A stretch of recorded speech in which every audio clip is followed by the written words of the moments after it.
We all know Bob Marley as a Jamaican icon, a global superstar, a voice of a generation. But did you know that one of the most important chapters of his life, a period that would define his legacy, took place right here in London? This wasn't a planned tour stop, it was an escape.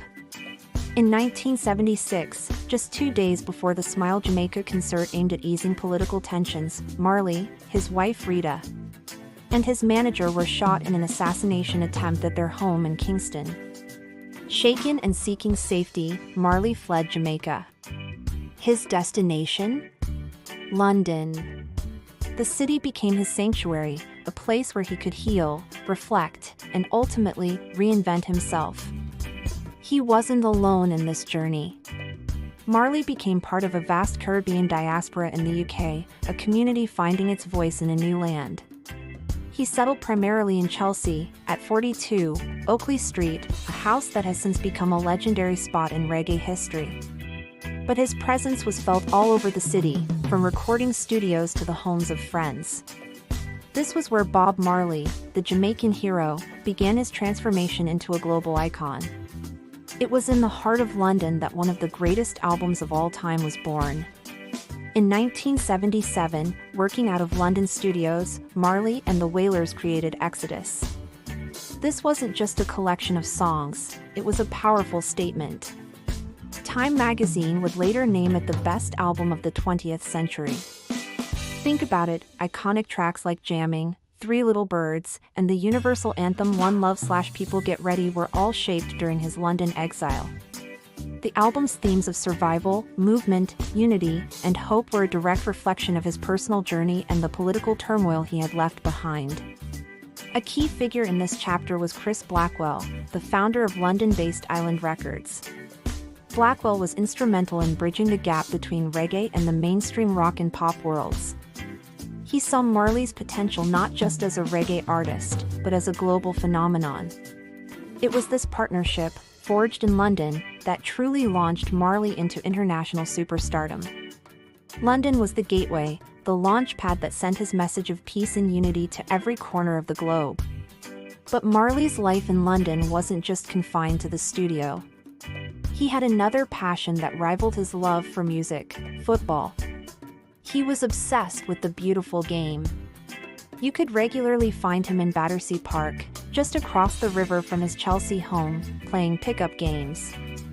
He played with his musicians, with locals, and even with professional players who were amazed by his skill and passion. For Marley, football was more than a hobby, it was a way to connect, to stay grounded, and to bond with the people of London on a human level, away from the glare of the spotlight. It was his escape within an escape. London in the 1970s was a vibrant, multicultural melting pot, and Marley immersed himself in it completely. He was surrounded by Caribbean, African, and British countercultures, all bubbling with new ideas. The city's own struggles with race, immigration, and social justice resonated deeply with him and found their way into his lyrics. He connected with the growing Rastafarian community in the UK, as well as with activists and artists who shared his vision. This experience broadened his perspective and sharpened his message. His time in London also marked a significant evolution in his image. He adopted a more militant, revolutionary style.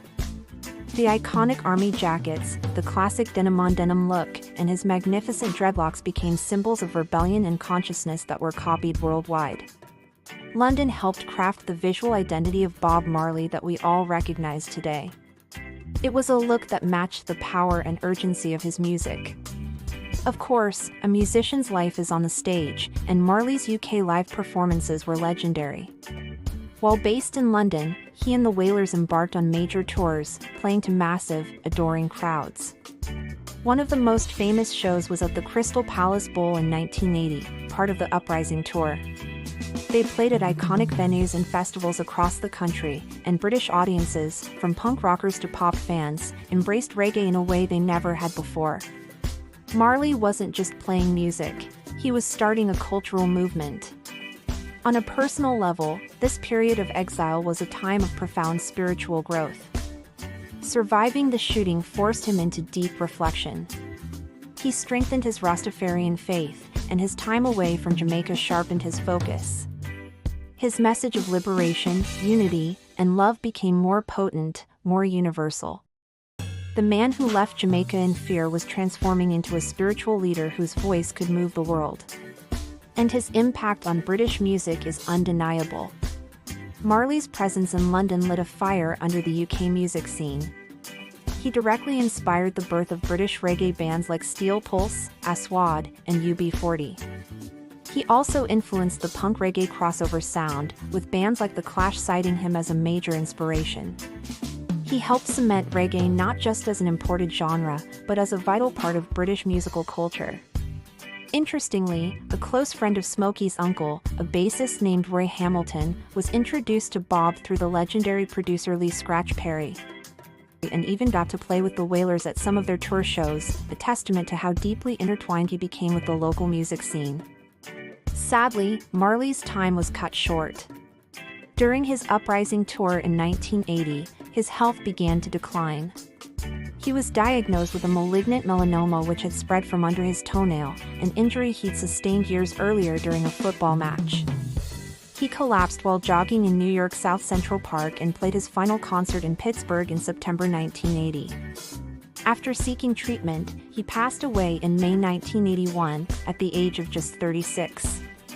But his legacy in London, and across the world, is immortal. The house on Oakley Street remains a pilgrimage site for fans. The Exodus album is forever linked to the city where it was created. Bob Marley's London story is a powerful reminder that sometimes, our greatest challenges can lead to our greatest triumphs. He didn't just come here to hide from violence, he came here to find his voice and build a global revolution, one love, one heart, one song at a time. Thanks for watching, and if you enjoyed this story, please like and subscribe for more.